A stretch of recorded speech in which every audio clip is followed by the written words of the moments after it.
सगळ्यामध्ये आपल्याला ज्यावेळी अभ्यास करायचा असतो, ज्यावेळी एवढी परीक्षा जवळ आलेली असते, त्यावेळी आपला सगळ्यात आवडता मित्र कोण होतो? गाईड्स. तेच उघडतो, पटकन प्रश्न वाचायचे, त्याची सोपी सोपी उत्तरं दिलेली असतात, शॉर्ट मध्ये उत्तरं दिलेली असतात. ती उत्तरं फक्त पाठ करायची, म्हणजे रट्टा मारायचा.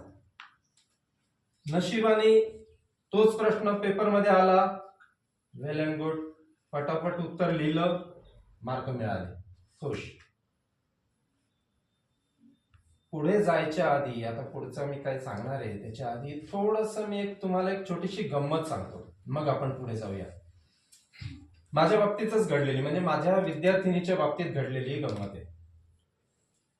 मी इलेक्ट्रॉनिक्स शिकवतो, त्यांनी सांगितलंच की इलेक्ट्रॉनिक्स शिकवतो, आणि इलेक्ट्रॉनिक्स मध्ये सुद्धा स्वतः काहीतरी विचार करून, स्वतः त्या प्रॉब्लेमचं सोल्युशन शोधून काही गोष्टी कराव्या लागतात. एखादं सर्किट असेल तर त्या सर्किटचे ट्रॅक्स कसे आखायचे, त्याचं कनेक्शन कसं करायचं, वायरिंग कसं करायचं, हे सगळं स्वतः विचार करून करावं लागतं. हे काही असं गाईडमध्ये याच्यात त्याच्यात दिलेलं नसतं. विशेषतः आम्ही एक वस्तू तयार करतो ज्याला पीसीबी म्हणतो, ती पीसीबी तयार करताना हे सगळं लागतं. मग ही टेस्ट घेण्यासाठी मी माझ्या 11वीच्या विद्यार्थ्यांना काय केलं, त्यांना एक 2 दिवसापूर्वी सांगितलं की तुम्हाला 2 दिवसानंतर मी एक 10-12 ओळींचा निबंध तुम्हाला लिहायचा आहे. तुमचा आवडता जो काही विषय असेल, मग ते काही असेल, तुमचा आवडता प्राणी, तुमचा आवडता पक्षी, तुमचा आवडता खेळ, व्हॉट एव्हर, त्याच्यावर तुम्हाला 10 ते 12 ओळी लिहायच्या आहेत. I wanted to test their ability of thinking. आणि याच्यासाठी त्यांना 2 दिवस मी तयारीसाठी दिले. 2 दिवसानंतर बोलवलं, त्यांना फळ्यावर लिहून दिलं फक्त की माझा आवडता टिंब टिंब या विषयावर 15 ओळी लिहा. सुरू केलं, टाइम लावला, म्हटलं 15 मिनिटं देणार आहे, फक्त टाइम लिमिट आहे, 15 मिनिटात तुमचं झालं पाहिजे. तुम्हाला तयारीला 2 दिवस मी आधीच दिलेले होते. लिहिले निबंध, ते गोळा केले, वाचायला सुरुवात केली, एकेकाचे वाचले. बऱ्याच जणांनी चांगले लिहिले होते, कोणी माझा खेळ, कोणी माझं आवडतं पर्यटन स्थळ, कोणी माझा आवडता देश, चांगले लिहिले होते. काही जणांनी, 1-2 जणांनी माझा आवडता प्राणी, व्हॉट एव्हर. एक विद्यार्थिनींनी जे काही लिहिलेलं होतं ना, ते वाचल्यानंतर पुढे काय प्रतिक्रिया द्यावी हेच मला कळेल. तो पेपर माझ्याकडे आला, मी वाचायला सुरुवात केली. तिने लिहिलं होतं माझा आवडता प्राणी. Okay, no problem. माझा आवडता प्राणी गाय आहे. नो प्रॉब्लेम, हरकत नाही, असू शकतो, गाय असेल. पुढचं जे काही लिहिलं, 11वीची विद्यार्थिनी आहे, लक्षात घ्या, 11वीची विद्यार्थी. गाईला 4 पाय असतात, गाईला 2 डोळे असतात, गाईला 1 शेपूट असते, गाईला 2 शिंग असतात, गाईचे शिंग फार कडक असतात, गाईच्या मुलाला बैल म्हणतात. I was shocked. आता असा निबंध माझ्या समोर आल्यानंतर, आता तुम्ही सांगा मला, तुम्ही या पोझिशन मध्ये असता, यू आर द टीचर, आणि तुम्हाला एक 11वीच्या विद्यार्थिनीने असा निबंध लिहून दिला परीक्षेत. How will you evaluate that? तुम्ही त्याला मार्क देणार का? हो का नाही? काय करा? What ever your answer is, तुमच्या मनात जे येईल ते. इथे काय आपण परीक्षा घेत नाही, तुम्हाला वाटलं हो तर हो, नाही तर नाही. आता काही द्यायचे हो, त्याचं पण आहे ना, त्याचं पण बघू आपण. का नाही द्यायचे? काही कारण त्यांनी सांगितलं, आम्हालाच मिळत नाही तर तिला तरी कशाला द्यायचंय. मग मार्क का द्यायचे नाही? चुकीचं लिहिलं का तिने? गाईला 4 पाय असतात, बरोबर आहे. गाईला 2 डोळे असतात, बरोबर आहे. गाईला 1 शेपूट असते, बरोबर आहे. मग मार्क का नाही द्यायचे? देणार का मार्क? काय वाटतं तुम्हाला? द्यायचे? ओके, हा म्हणतो त्याला मार्क द्यायचे. Remember, whenever you study, whenever you go to the higher classes, जेव्हा वरच्या वर्गामध्ये तुम्ही ज्यावेळी चढत जाता, त्यावेळी एक गोष्ट कटाक्षाने सगळ्यात महत्वाची लक्षात ठेवायची की आपलं स्टँडर्ड ऑफ थिंकिंग, आपण जे विचार करतो, जे आपण जे एक्सप्रेस करतो, ते त्या लेवलचं असलं पाहिजे, तर त्याला मार्क मिळते. चुकीचं आहे का? टेक्निकली चुकीचं नाहीये. गाईला 4 पाय असतात, बरोबर आहे, त्यात काय चूक आहे? सो त्याच्यामध्ये 5वीच्या विद्यार्थ्याची थिंकिंग लेवल आणि 10वीच्या विद्यार्थ्याची थिंकिंग लेवल याच्यात फरक असला पाहिजे आणि त्याच्यानुसार तुम्ही एक्सप्रेस व्हायला पाहिजे आणि त्याला मार्क आहे. तिला मी बोलवलं, म्हटलं काय ग तू असा निबंध लिहिला, तुला दुसरं काही सुचलं नाही का? ती म्हणे सर मी 2 दिवस भरपूर प्रयत्न केला, पण आमच्या मराठीच्या गाईडमध्ये, तिच्याकडे पण गाईड्स होते, आमच्या मराठीच्या गाईडमध्ये असा कुठेच निबंध नव्हता माझा आवडता प्राणी. म्हटलं ओके, मग तू विचार करून लिहायचा ना. नाही सर, मग मला ना माझ्या लहान बहिणीचं गाईड सापडलं आणि त्याच्यामध्ये दिलेलं होतं माझा आवडता प्राणी. मग ते 5-10 ओळी मी पाठ केल्या आणि लिहिल्या. इतके आपण आहारी गेलेलोय गाईडच्या. आपण काय वाचतोय, ते कसं आपल्याला मिळतंय, ते आपल्या उपयोगाचं आहे की नाही याचा विचार करण्याची क्षमता आपली संपायला लागली. कारण सगळंच रेडीमेड मिळायला लागलं. गाईडमध्ये काय आहे, सगळंच रेडीमेड आहे, सगळं शॉर्ट मध्ये केलेलं आहे. आणि मग गाईड जे तयार झालं हे बेसिकली कमर्शियल अप्रोच साठी तयार झालं. ज्यांनी कोणी गाईड काढलं, कशासाठी काढलं, का बरं काढलं गाईड? बेसिक हेतू काय आहे गाईड काढायचा? मुलांना मदत व्हावी म्हणून, मुलांना समजायसाठी म्हणून. ओके, गाईडची प्राइस किती असते? भरपूर असते, भरपूर असते, बरोबर, 100-150. तर मुलांना समजण्यासाठी जर त्यांनी गाईड काढलेले आहेत तर प्राइस एवढी हाय का ठेवली? मुलांसाठी काढले ना, मुलांना कळावा म्हणून काढले ना. then why are they pricing that so much? Business. Correct.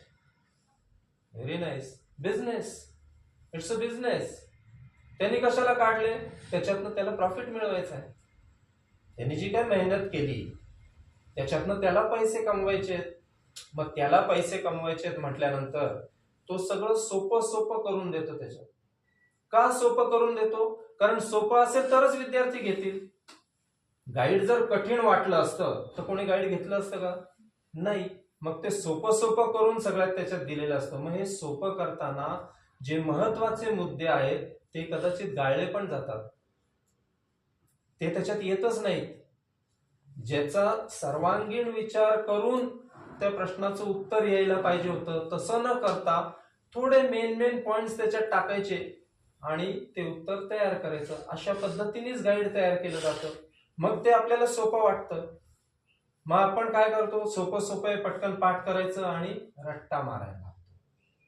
समजतं किती? काहीच नाही, नुसतं रट्टा मारायला लागतो. शेवटी हा बिझनेस आहे. Guide is a business. मग ते कमर्शियल अप्रोच मुळे तसं झालं. म्हणजे काय थोडक्यात, it is everything pre digested given to you. Pre digest केलेलं आहे. मी आजारी पडलो, दवाखान्यात आहे, आई जेवायला काय देईल मला? हलकं फुलकं juice, which is predigested. Predigested म्हणजे काय? माझ्या डायजेस्टिव्ह सिस्टीमवर ताण पडू नये असा तो ज्यूस दिलेला असतो. त्याला पचायला जास्त त्रास होऊ नये असा तो ज्यूस दिलेला असतो. का? कारण त्यावेळी माझं पूर्ण शरीर हे वीक झालेलं असतं. डायजेस्टिव्ह सिस्टीम तितक्या तत्परतेने काम करणारी नसते. मग नंतर काय होतं, बरं झाल्यानंतर आपण तेच अन्न ग्रहण करतो का? रोज ज्यूसच पित राहतो का? दुसरं काहीच करत नाही का? नाही, अन्न खाणारच आहे. We are going to eat everything. मग हे सगळं करताना हे प्री डायजेस्टिव्हची जर सवय लागली तर time will come when my digestive system will forget to produce the enzymes which are necessary for digestion. आणि असं झालं तर कधीतरी प्रॉब्लेम येणार. तुम्ही काहीतरी खाल्लं, तुमच्या पोटाला माहितीच नाही ते एन्झाइम सिक्रेट करायचे आहेत मग डायजेशनसाठी.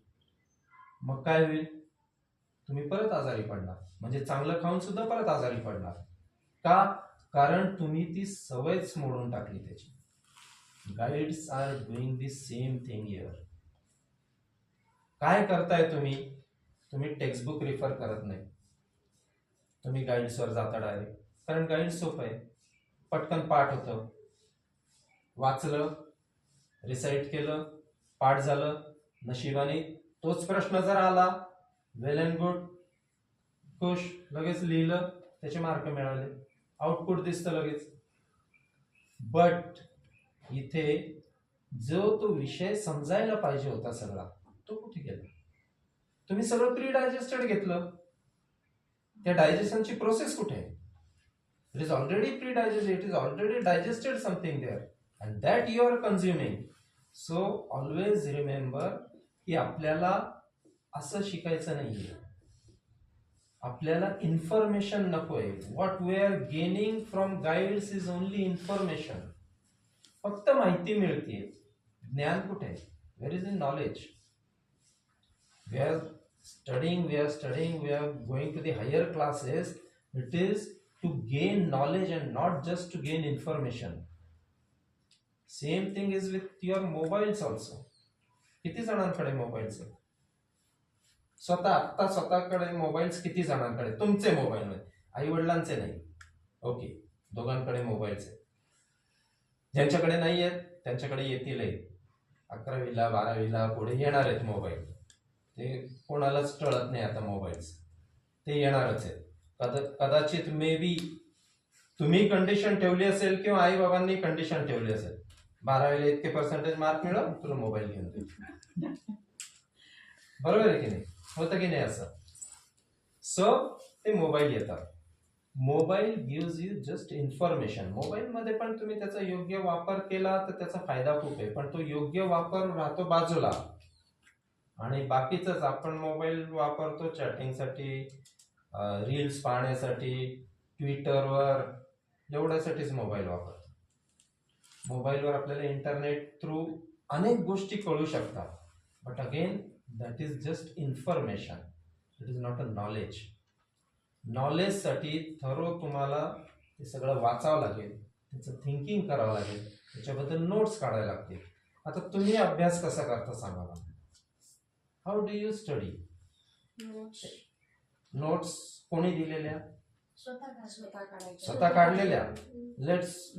Let's be very true and frank. खरं खरं बोलायचं. स्वतः काढलेल्या नोट्स, स्वतः सगळ्या विषयाच्या तू नोट्स काढतो